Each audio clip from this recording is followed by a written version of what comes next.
Welcome to AP అఖిలపక్ష news bulletin లో ముందుగా హెడ్లైన్స్ చూద్దాం. ప్రజా సమస్యల పరిష్కారమే కూటమి లక్ష్యం. ప్రజా దర్బార్లో ఎమ్మెల్యే ఆదిరెడ్డి శ్రీనివాస్ హామీ.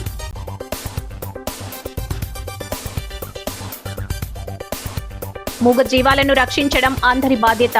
మాజీ ఎంపీ మార్గాని భరత్రాం పిలుపు.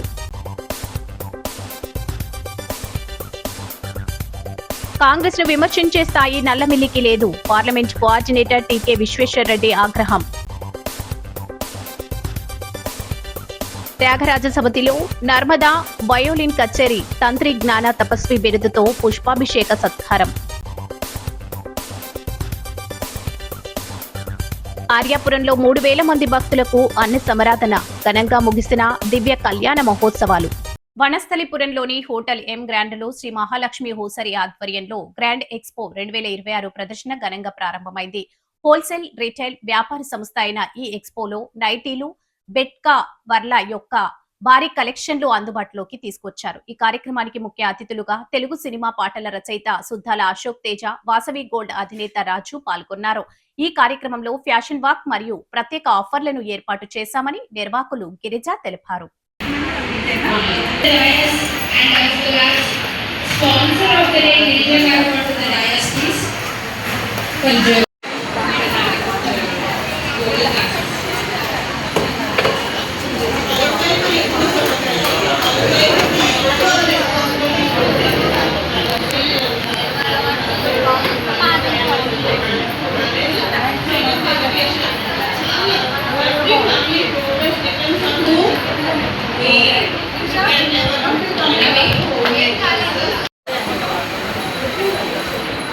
మేడం విజువల్ రెడీ ఓకే అందరూ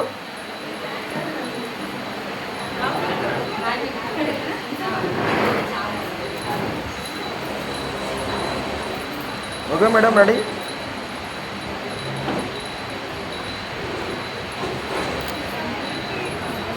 హాయ్ మీ అందరికీ నేను తెలుసు I'm Vangala Deepa I have a school in Musheerabad with name Ekaksha అండి. It's a pre primary school.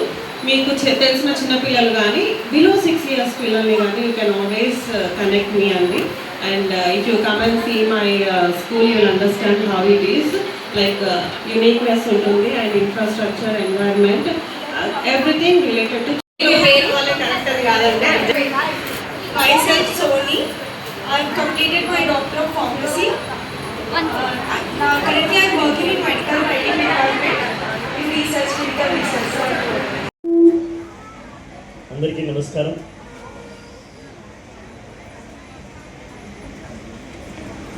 నాకు చాలా సంతోషంగా ఉంది. ముఖ్యంగా సార్లు చూసే అవకాశం భాషా జ్యోతి కలిగించింది నాకు. Really lucky sir. దేవానాం మనుష్య రూపేణ, దేవుడి ఈ ప్రపంచంలో భూమి పుట్టినప్పటి నుంచి ఎవ్వరికీ కనబడినట్టు మేము రాస్తాం.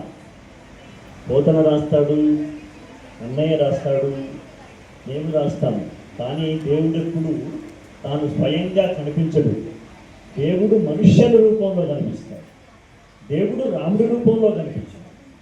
దేవుడు సార్ రూపంలో కనిపిస్తాడు.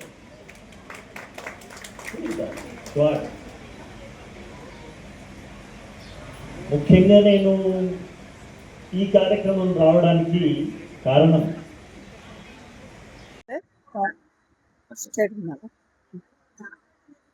హలో అండి, అందరికీ నమస్తే. శ్రీ మహాలక్ష్మి ఓదర్ నుంచి మాట్లాడుతున్నాము. ఇవాళ హోటల్ ఎం గ్రాండ్ లో మాదైతే ఎక్స్పో కండక్ట్ చేస్తున్నాము. మా దగ్గర టోటల్ నైట్ వేర్ మొత్తం ఉంటాయి. M grand hotel Vanasthalipuram, morning 10 o'clock నుంచి ఈవినింగ్ 7 o'clock వరకు అయితే total night wear section ramp walk తో పాటు మేము సేల్ కూడా కండక్ట్ చేస్తున్నాము విత్ మై డియరెస్ట్ తారా టీమ్తో. హలో అండి, hello everyone. I'm Ashu Jyoti అండి, founder of Tara women's network group. ఇది ఉమెన్స్ ఆంటర్ప్రెన్యూర్స్, హౌస్ వైఫ్స్, ఎవరైనా స్టార్ట్అప్స్ ఉంటే దీంట్లో జాయిన్ కావచ్చు. ఇది ఏంటంటే ఈ మంత్ మనం young and dynamic lady Girija గారితో టైప్ అయ్యామండి in collaboration with Shri Mahalakshmi hosiery తోటి. So this time we are coming with exciting ramp walk. అసలు ఇప్పటి వరకు ఎవరైనా first east Hyderabad first hosiery ramp walk అండి. That we got a good amazing response.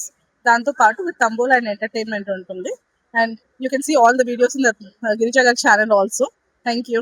Madam or location location అయితే hotel M grand Vanasthalipuram అండి. Morning 10 o'clock నుంచి evening 7 o'clock వరకు ఉంటుంది. రిలయన్స్ డిజిటల్ బిల్డింగ్ లో 4th floor లో ఉంటుందండి.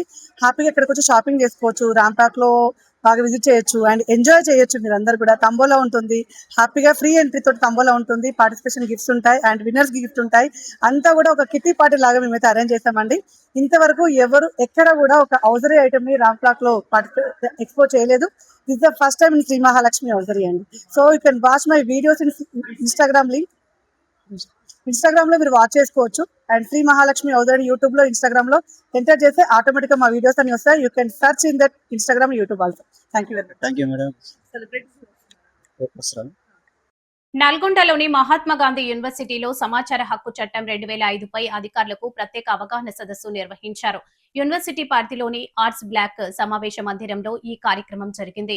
యూనివర్సిటీలో పనిచేస్తున్న పౌర సమాచార అధికారులు, సహాయ పౌర సమాచార అధికారులు, అలాగే ఆర్టీఐ సెక్షన్ ను పర్యవేక్షించే ఉద్యోగులకు చట్టంపై మరింత పట్టు సాధించేందుకు వారి సందేహాలను నివృత్తి చేసేందుకు ఈ సదస్సును ఏర్పాటు చేశారు. ఈ సదస్సుకు ముఖ్య వక్తగా నల్గొండ జిల్లా మాజీ ఆర్టీఐ మానిటరింగ్ సభ్యులు, ప్రముఖ న్యాయ నిపుణులు డాక్టర్ ఎర్రమాద కృష్ణారెడ్డి హాజరయ్యారు. ఆర్టీఐ చట్టం కింద దరఖాస్తులు వచ్చినప్పుడు అధికారులు ఏ విధంగా స్పందించాలి, ఏ సెక్షన్లను అనుసరించాలి అనే అంశాలపై ఆయన అధికారులకు కూలంకషంగా వివరించారు. సమాచారం అందించడానికి ఉన్న కాలపరిమితి, వసూలు చేయాల్సిన రుసుములు, చట్ట ప్రకారం మినహాయింపులు ఉన్న అంశాల గురించి ఆయన స్పష్టతనిచ్చారు. అంతేకాకుండా మొదటి మరియు రెండవ అప్పీల్ విచారణ విధానాలు, పౌర సమాచార అధికారులు ఖచ్చితంగా నిర్వహించాల్సిన రికార్డులు, అందులోని కాలమ్స్ వివరాలను ఉద్యోగులకు వివరించారు. సెక్షన్ 41B కింద పౌరులకు స్వచ్ఛందంగా అందించాల్సిన సమాచారంపై ప్రత్యేక శ్రద్ధ పెట్టాలని ఆయన సూచించారు.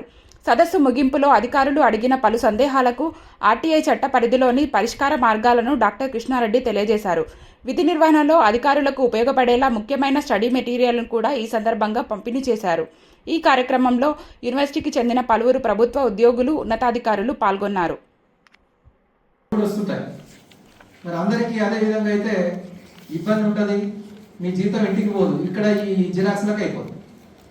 కాబట్టి సమాచార హక్కు చట్టం దరఖాస్తు రాగానే మీరు ఖచ్చితంగా దాని మీద 30 రోజుల గడువును దృష్టిలో పెట్టుకొని మీరు మెయింటైన్ చేయాల్సిన రికార్డులు మెయింటైన్ చేసుకోవాలి.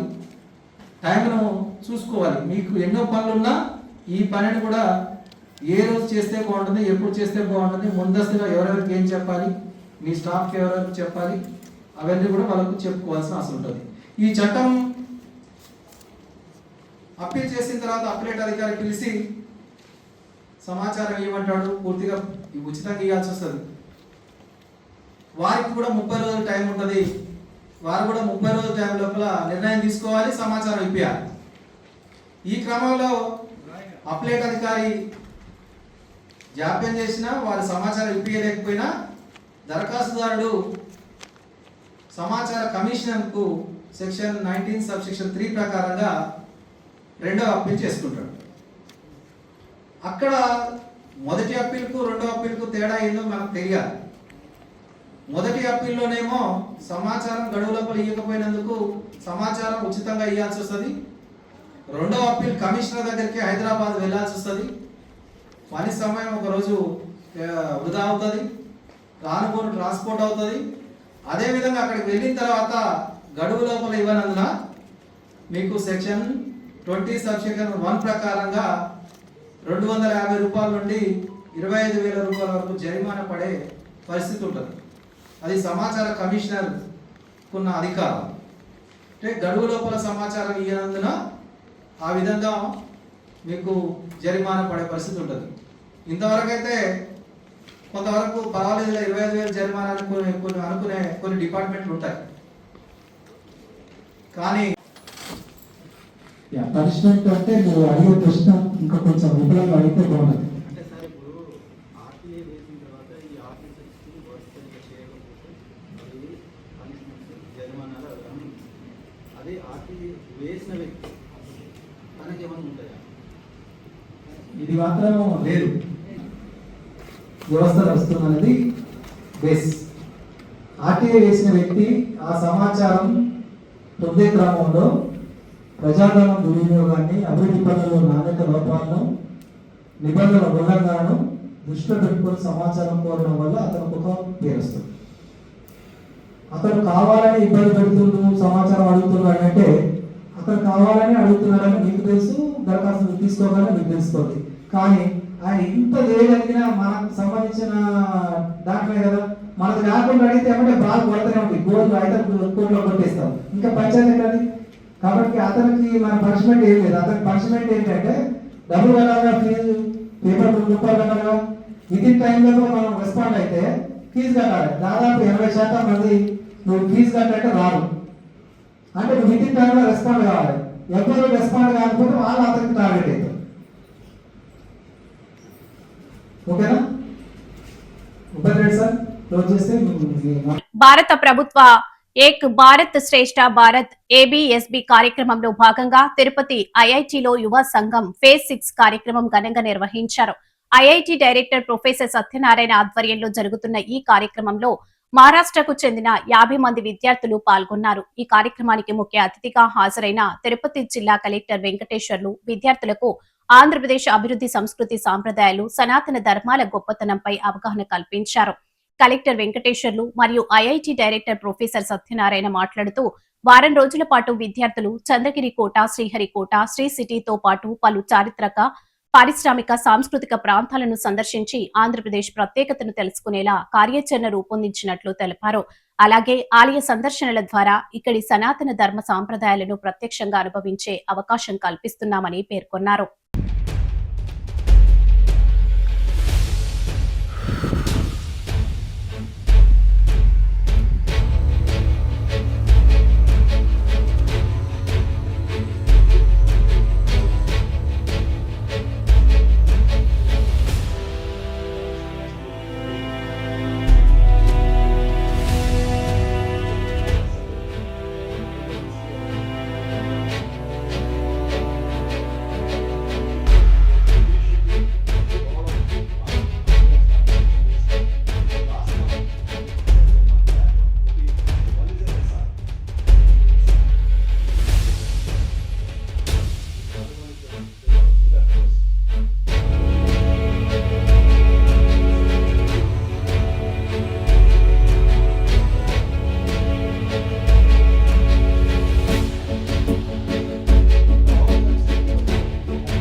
Communication, IISc Bangalore is running the one on computing.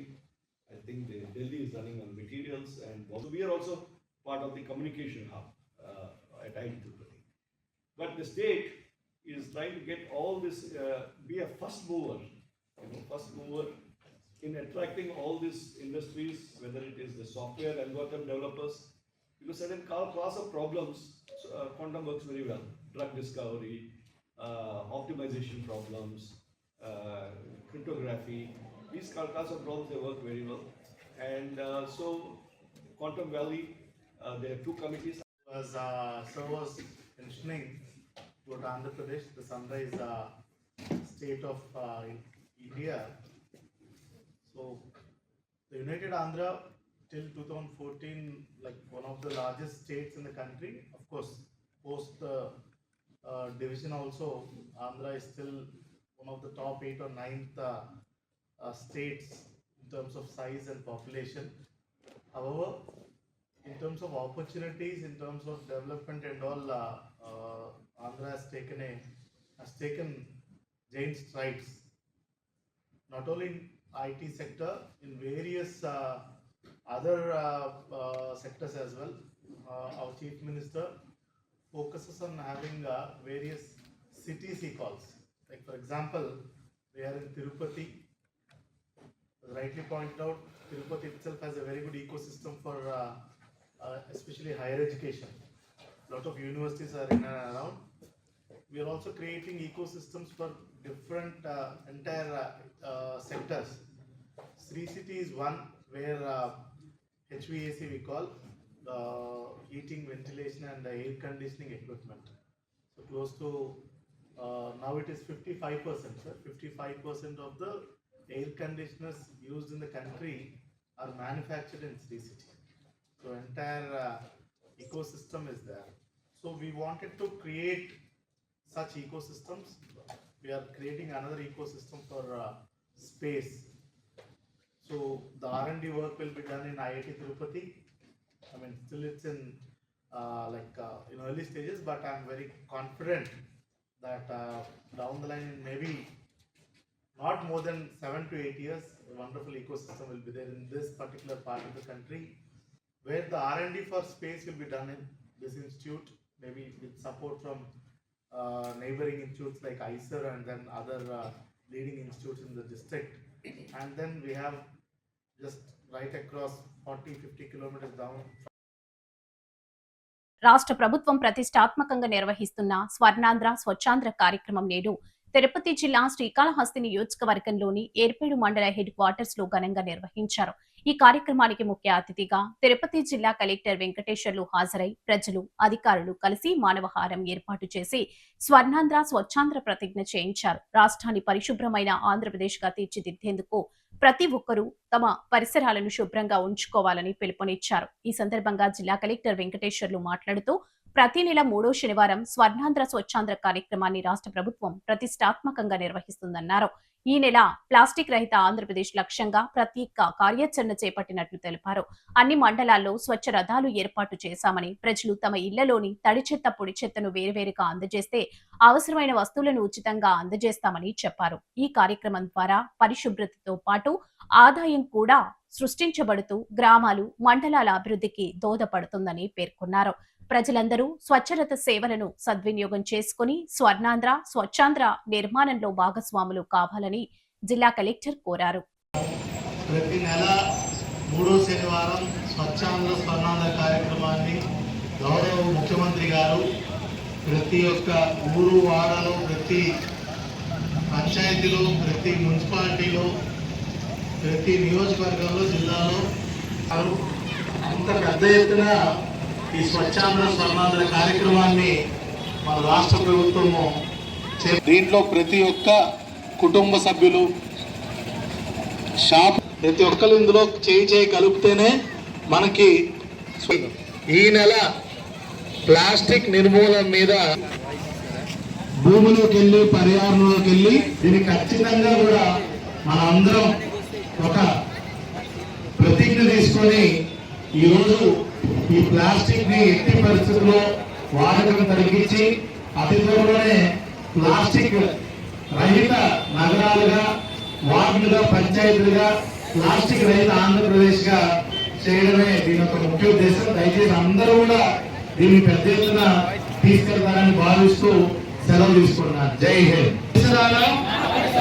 పరిశుభ్రత కొరకు ప్రతిరోజు కొంత సమయం కేటాయిస్తానని, స్వచ్ఛతా కార్యక్రమాల కొరకు శ్రమదానం చేసి పరిశుభ్ర ఆంధ్రప్రదేశ్ సాధించే సంకల్పానికి కట్టుబడి ఉంటానని ఈ రోజు పరిశుభ్రత గురించి నేను వేసిన ఈ ముందడుగు పరిశుభ్రంగా ఉంచుటలో సహాయం చేస్తుందని నమ్ముతూ ఈ రోజు నుండి నా తోటి వారికి కూడా కల్పించే దిశగా ప్రయత్నిస్తానని, భవిష్యత్ తరాలకు ఆరోగ్యవంతమైన